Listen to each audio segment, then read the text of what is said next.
ಮಾನ್ಯ ಅಧ್ಯಕ್ಷರೇ, ಈ ಬಜೆಟ್ ಯಾಕೆ ಅಂತ ಹೇಳಿದ್ರೆ ನಾನು ಮುಖ್ಯಮಂತ್ರಿಗಳು ನೆನ್ನೆನೂ ಕೇಳಿದ್ರು, ನಾನು ಅದಕ್ಕೆ ಇವತ್ತು ಬರಲಿ ಅಂತ ಒಂದೆರಡು ನಿಮಿಷ ಲೇಟು ಅಂದ್ರು. ಇಲ್ಲ, ತಾವು 1996ನೇ ಇಸ್ವಿಯಲ್ಲಿ ಫಸ್ಟ್ ಫೈನಾನ್ಸ್ ಮಿನಿಸ್ಟರ್,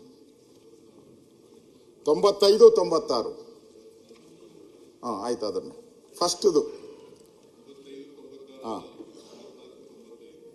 ಆಯ್ತು. ಅದರಲ್ಲಿ ಈ ಬಡ್ಜೆಟ್ ಪುಸ್ತಕ ನೋಡಿ, ಇದೆ ಇದು. ಒಂದು ವರ್ಷ ಆದ್ಮೇಲೆ, ಒಂದು ವರ್ಷ ಆದ್ಮೇಲೆ ಅಂತ ಇಟ್ಕೊಂಡು 94, 95 ನಾನು 95-96 ಪುಸ್ತಕ ಓದ್ತೀನಿ ನಾನು.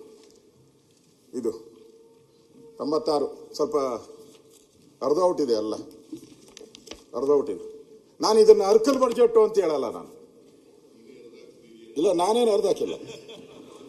ಅದೆಲ್ಲ ಕಲ್ತಿದ್ರೆ ನಿಮ್ಮ ಹತ್ರ ಕಲಿಬೇಕಷ್ಟೇ ನಾನು. ಇಲ್ಲ, ಅಲ್ಲ, ಪಕ್ಕದಲ್ಲಿ ಡಿ ಕೆ ಶಿವಕುಮಾರ್ ಹತ್ರ ಕಲಿಬೇಕು. ಅಂಥವೆಲ್ಲ ಡಿ ಕೆ ಶಿವಕುಮಾರ್ ಎಕ್ಸ್ಪರ್ಟ್ ಅವರು, ಅವ್ರ ಹತ್ರ ಕಲಿಬೇಕು. ಅರ್ಧ ಹೋಗಿದೆ, ಹಳೆ ಪುಸ್ತಕ ನೋಡಿ. ಇದನ್ನೆಲ್ಲ ನಾನು ಹರಿಯಕ್ಕೆ ಬರ್ತದ ಇದು? ಅರ್ಕಲು ಸೌದ, ನಿಮ್ಮ ಅವ್ರನ್ನ ಹಳ್ಳಿ ಭಾಷೆಯಲ್ಲಿ ಹೇಳ್ತೀನಿ, ಅವರು ಹಳ್ಳಿಯವರಲ್ಲ, ಹಳ್ಳಿ ಭಾಷೆ. ಅರ್ಧ ಹೋಗಿದೆ. ಆದರೆ ಇದು ಅರ್ಕಲ್ ಬಡ್ಜೆಟ್ ಅಲ್ಲ. ಇದೆಯಲ್ಲ, ಯಾವುದು 1926-27, ಇದು ಅರ್ಕಲ್ ಬಡ್ಜೆಟ್. ಏನೂ ಇಲ್ಲ ಇದರಲ್ಲಿ. ಈ ಅರ್ಕಲ್ ಬಡ್ಜೆಟ್ ಅಲ್ಲಿ ನೀವು ಅವತ್ತು ಸಿದ್ದರಾಮಯ್ಯನವರು ಮಂಡನೆ ಮಾಡಿದಾಗ, ಅವತ್ತು ತಾವು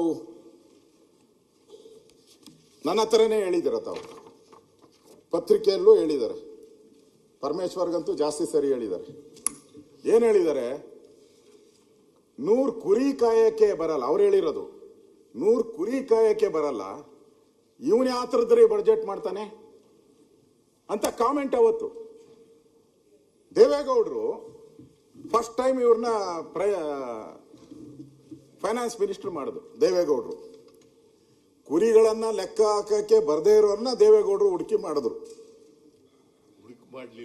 ಇಲ್ಲ, ಆಯ್ತು ಸರ್, ನೀವೇ ಎದ್ದೇಳಬಾರ್ದು ಅಂತ ಹೇಳಿದ್ರೆ ಆಯ್ತು. ಎದ್ದೇಳಲ್ಲ, ನಾನು ಹೇಳಲ್ಲ. ನೀವು ತಪ್ಪು ರೆಕಾರ್ಡ್ ಹೋಗ್ಬಾರ್ದು. ಹೋಗ್ಲಿ, ಇದು ದೇವೇಗೌಡರದ್ದು ಹೋಗ್ಲಿ, ಪರವಾಗಿಲ್ಲ.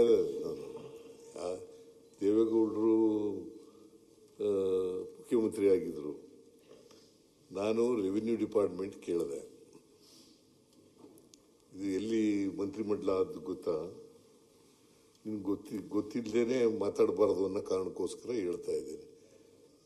ಚಾಲಪ್ಪನವರ ಮೆಡಿಕಲ್ ಕಾಲೇಜ್ ಆಫೀಸ್ ಇದೆಯಲ್ಲ, ಗೆಸ್ಟ್ ಹೌಸ್ ಇದೆಯಲ್ಲ ಕೋಲಾರ, ಅಲ್ಲಿ ಮಂತ್ರಿಮಂಡಲ ಆದದ್ದು. ನಾನು, ಸಿಂಧಿಯಾ ಅವರು, ಎಂ ಪಿ ಪ್ರಕಾಶ್ ಇಲ್ಲ, ನಾನು, ಸಿಂಧಿಯಾ, ಜಾಲಪ್ಪ, ದೇವೇಗೌಡರು 4 ಜನ ಮಂತ್ರಿಮಂಡಲ ಮಾಡೋದು.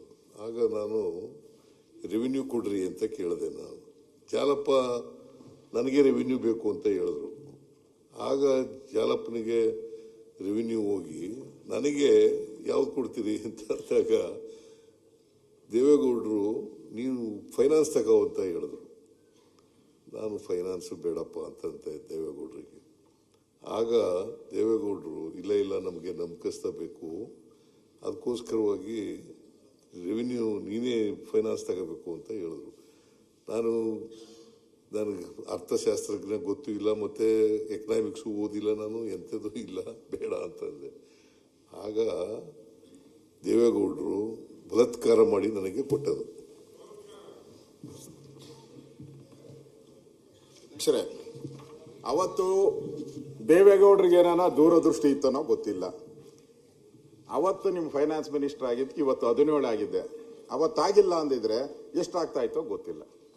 ಆಗ್ತಾನೆ ಇರಲಿಲ್ಲ. ಬಿಟ್ಬಿಡಿ. ಅಷ್ಟಕ್ಕಾದ್ರೂ ಅವ್ರಿಗೊಂದು ಧನ್ಯವಾದ ಹೇಳ್ಬಿಡಿ. ನಾನಲ್ಲ, ನೀವು ಹೇಳಿ, ನನಗೆ ಬೇಕಾಗಿಲ್ಲ. ಸನ್ಮಾನ್ಯ ಅಧ್ಯಕ್ಷರೇ,